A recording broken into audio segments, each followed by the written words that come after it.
There's an old Irish story about a man named Brian, and he stumbles into the other world, or fairyland as it's sometimes called.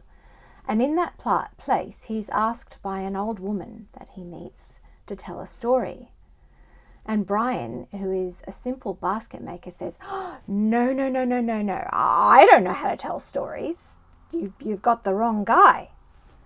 Well, not long after that, Brian is whisked away by a magical wind, and he ends up in a place where he has all kinds of strange adventures and experiences.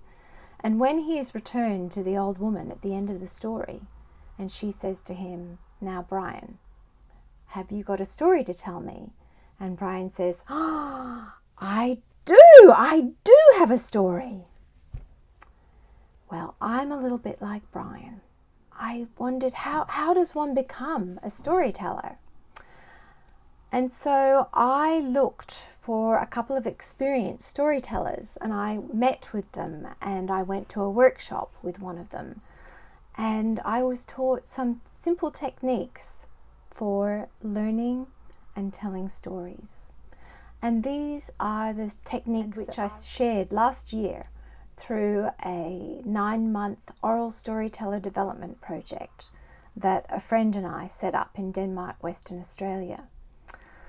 And what I learnt through running that program is that we all have an innate ability to tell stories, and we all have our own unique and special style, which we can't see it in ourselves, but we can see it and recognize it and appreciate it in others.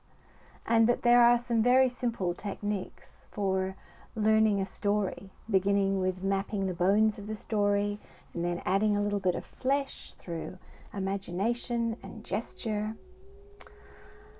And the other thing that I discovered about oral storytelling is that there is a kind of magical exchange that happens between the teller and the listener, so that each time you tell a story, even though you might know it really well, you'll find that each time you tell it to someone different, it comes out just a little bit differently.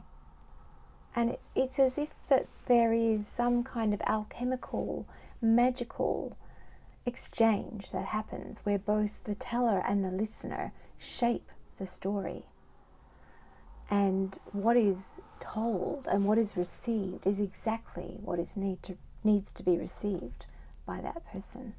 I'm really excited about revitalising oral storytelling traditions across the world, in my community, in my family, so that we can free ourselves from having to watch Netflix at night, and we can begin to gather in circles around fires and in forests and in meadows and by streams, and tell and share and listen to the ancient tales that have been passed down through the generations from our ancestors, and also to make up new ones of our own.